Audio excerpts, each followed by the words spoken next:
के शर्मा जी जवाब। बहुत सारे आरोप एक साथ कई तीर चला दिए भाटी जी ने। नहीं, देखिए ऐसा है, इनका ये विपक्ष में है, इनका काम ये आरोप लगाना, उससे ज्यादा ये क्या कर सकते हैं। नहीं, गलत आरोप लगाए क्या? गलत आरोप लगाए क्या? उसके कुछ तथ्य हो तो मैं बिल्कुल मान लूं। जो ये कह रहे हैं कि 5 लाख रुपया मांग रहे हैं, 10 लाख रुपया मांग रहे हैं, ये सब तो ये लगाना ही है इनको। लेकिन सबने देखा है इनके शासनकाल में कि क्या वहाँ स्थिति रही है। लेकिन मैं उस तथ्यों से ही बात करूंगा अनुराग जी। 5 साल सरकार रही ना हमारी यूपी में, इसके बाद चुनाव हुआ 22 में। तो यदि यूपी में इतना था तो 22 में हार जाना चाहिए था हमें, लेकिन 22 में तो हम जीत कर आए, फिर से अपनी सरकार बनाए। तो ये इनका काम है इस तरह की बातें करना। जनता अच्छे से जानती है कि मुख्तार अंसारी जैसे माफिया के कब्र पर फूल चढ़ाने वाले, अतीक अहमद को प्रतिष्ठित परिवार का बताने वाले लोग, इनकी पहचान अच्छे से। हाँ, इस चुनाव में बिल्कुल मैं मानता हूं कि हमारी कुछ सीटें कम वहाँ जरूर हो गई हैं लोकसभा के चुनाव में, लेकिन ऐसा भी नहीं कि हम बिल्कुल साफ हो गए वहाँ पर। अब रही बात जो प्रश्न आपने पूछा कांग्रेस के उभार से सपा का क्या होगा, तो इसका तो बहुत दूर जाने की जरूरत ही नहीं है अनुराग जी। 2009 का चुनाव आपको याद होगा। 2009 में जब कांग्रेस को पूरा बहुमत भी नहीं मिला था, 206 सीट मनमोहन सिंह के पास थी इनकी सरकार में। उस समय यही मुलायम सिंह यादव और अमर सिंह अपना समर्थन का लेटर लेके इसी लुटियन जोन में सोनिया गांधी के दरवाजे पे थे, घूम घूम के कह रहे थे हमारा समर्थन ले लो, हमारा समर्थन ले लो। और कांग्रेस में सोनिया गांधी ने मिलने से इनकार कर दिया मुलायम सिंह जी से जी। और अंत में उनको मीडिया के बीच जाकर कहना पड़ा कि वो हम बाहर से ही समर्थन दे रहे, बरन न ले। तो कांग्रेस की फितरत जो रही है उसकी मार ये कई बार खा चुके हैं। लेकिन आज इनकी समस्या है, इनको अपने राजनीतिक अस्तित्व की रक्षा करनी है। तो अभी तो ये अमर बेल की तरह एक दूसरे पे लिपटे मिलेंगे, अपनी फितरत पे बात करो ना, देश तो के ये फितरत है ना अपने तो ये सब। अरे भाई, आपके पाप आपको नजर बताएं आएंगे ना, वो पाप आपके नेताओं ने किया है, आप क्यों घबरा रही हैं? बहुत से पाप किए गए, आपके तो इसलिए ये चुका है। आप भगवान राम हम सरकार में हैं, अयोध्या से संदेश दे दिया और बद्री विशाल ने बद्रीनाथ से। मैं अनुराग जी इनको बीच में मत भूलिए, मैं इतना ही कहना चाहता हूं। ओवर कॉन्फिडेंस आप रहने दीजिए मैडम, रहने दीजिए, बहुत चिल्लाने से कुछ नहीं होता है। अभी भी 99 सीट ही है, 100 भी नहीं पहुंचे।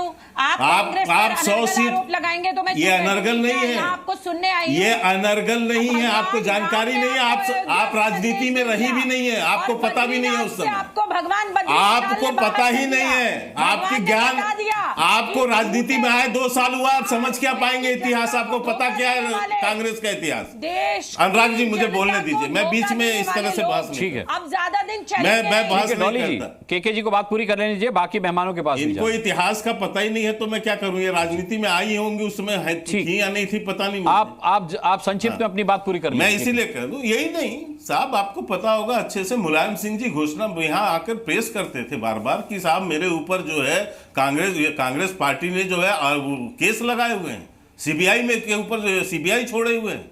ये सारा कांग्रेस का कुकर्म है सर। और दूसरी बात, ये चीजें ये जो बार बार कहते हैं, अनुराग जी मुझे बात कहने में कोई संकोच नहीं। 92 के आंदोलन के बाद जो आंदोलन हुआ, उसके बाद उत्तर प्रदेश जो 4 राज्यों में चुनाव हुए थे, हम उत्तर प्रदेश हार गए थे।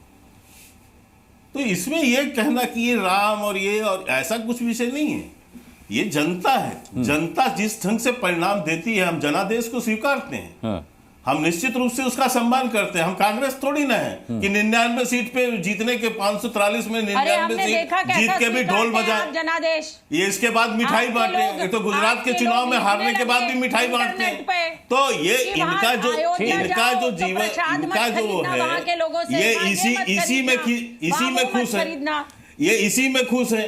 तो हम इनको मुबारकबाद देते हैं कि आप 99 सीट 100 सीट भी नहीं पहुंचे, फिर भी ढोल बजा रहे तो बजाइए, हमें क्या आपत्ति है? ठीक है विवेक श्रीवास्तव। लेकिन जो इतिहास में जो कुकर्म कांग्रेस का रहा है और जो व्यवहार अपने गठबंधन दलों के साथ उसने किया है, वो तो सबके बीच रहेगा ना। ठीक है, लेकिन वो कहां से पीट जाएगा? नहीं, लेकिन उसका फायदा भारतीय जनता पार्टी को इस बार 2019 में दिखाई नहीं दिया, चाहे आप किसके भी कुकर्मों की बात कर, लेकिन जनता 2019 ये 2024 फायदा हुआ है कांग्रेस को इससे, भारतीय जनता पार्टी को। ये 2000 मैं विवेक जी का एक बार रुक कर लेता हूं सर। ये 24 का परिणाम है अनुराग जी, 19 का नहीं है। जी 24 के परिणाम 24 का की बात कर रहा हूँ। 24 तो मैं बता दूं कि 24 में भी हमने 240 सीट जीती, जितना विपक्ष सारे मिलके नहीं जीत पाया है, जितनी सीटें उससे हम ज्यादा ही हैं आज।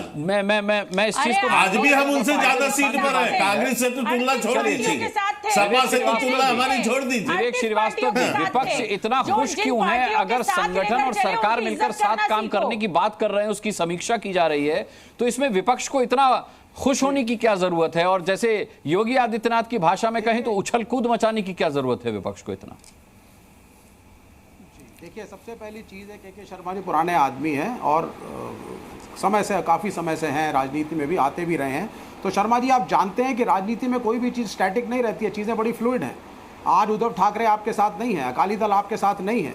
1950 के दशक में हमारी सरकार थी, केरल में गिर गई थी, लेकिन उसके बाद भी यूपीए को समर्थन दिया गया, जो हमारे 65 मेंबर पार्लियामेंट थे।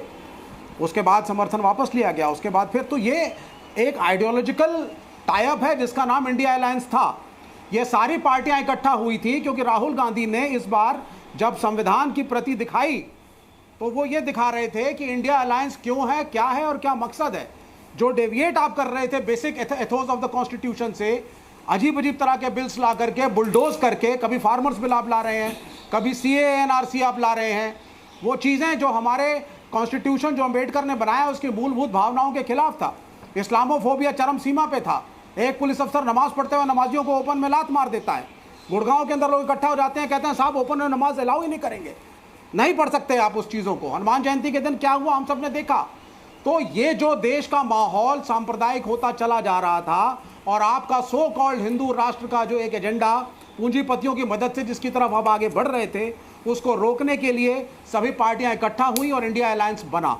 तो कृपा करके किसने किसको क्या 10 साल पहले, 5 साल पहले, 20 साल पहले कहा, वो चीज़ें आज माने रखती नहीं है। इंडिया अलायंस स्ट्रांगली खड़ा हुआ है, चाहे समाजवादी पार्टी और कांग्रेस हो, चाहे लेफ्ट और कांग्रेस हो।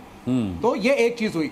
दूसरी बात यह है, देखिए आपको मानना पड़ेगा शर्मा जी कि हिंदुत्व का आपका एजेंडा जिसके ऊपर आप ओवर कॉन्फिडेंट थे, शंकराचार्य की अवहेलना करके आपने राम मंदिर का उद्घाटन समय से पहले किया। आपको लगा एक राम का कार्ड खेला जाएगा, उत्तर प्रदेश बह जाएगा, सभी वोट हमारे आ जाएंगे, हिंदू इकट्ठे हो जाएंगे। लेकिन हिंदुओं में, हिंदू समाज में भी एक समझ है, इस देश का नागरिक मूर्ख नहीं है। वो सी थ्रू कर रहा था आपकी राजनीति को। एक आध बात बरगला चुके थे आप उसको 2014, 2019 में, 2024 में आप नहीं कर पाए। आप चित्रकूट भी हारे हैं, त्र्यंबकेश्वर भी हारे हैं, अयोध्या को तो छोड़ ही दीजिए आप, और अभी तो आप बद्रीनाथ में भी हारे हैं। तो देश में जो सांप्रदायिकता आप फैला रहे थे उसका जवाब आपको मिला है। ये नंबरों से आपकी हार बेशक ना हो जैसा आप कह रहे हैं, आपकी एक आइडियोलॉजिकल हार है। और जब आप चुनाव लड़े थे तो आप एनडीए के नाम पे चुनाव नहीं लड़े थे, आप मोदी के नाम पे चुनाव लड़े थे, भाजपा के नाम पे चुनाव लड़े थे। क्या बात कर रहे हैं आरएसएस तक को आपने दरकिनार कर दिया था। स्वदेशी, सुन लीजिए सर, स्वदेशी जागरण मंच, स्वदेशी पोल लाइन से विवेक जी था, उसको आपने उठा पोल लाइन से आप क्या बात कर रहे हैं? और 100% एफडीआई पे आप उतर आए। जब जिस दिन रिजल्ट आया उस दिन बिना भाजपा की मीटिंग के, किसी भी आपकी बोर्ड की, गए जेपी नड्डा साहब और बोल दिया साहब ये हमारे भविष्य के एनडीए के प्रधानमंत्री हैं।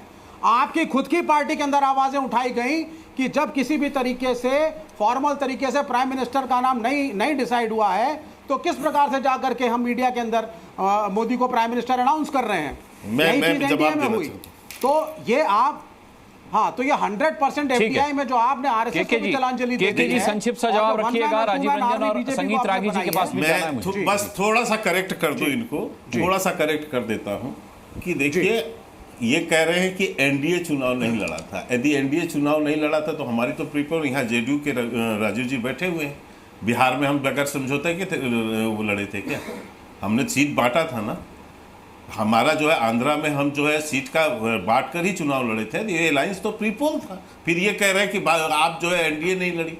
दूसरी बात विवेक जी, आपको बात की चीज़ें याद है, जो अशोका होटल में जो एनडीए की बैठक हुई थी, उस बैठक में ही प्रस्ताव पारित किया गया था सभी दलों की ओर से कि माननीय प्रधानमंत्री नरेंद्र मोदी जी के नेतृत्व में हम चुनाव में जाएंगे। आप नीतीश उस समय के जो है सर, आपने आप करेक्ट कर दिया। सुन लीजिए। और उसके बाद वो ऑलरेडी प्रधानमंत्री पद के उम्मीदवार उसी समय तय थे और वो कंटिन्यू प्रधानमंत्री थे, इसलिए ये तय भी हुआ था और ये प्रस्ताव भी किया गया था।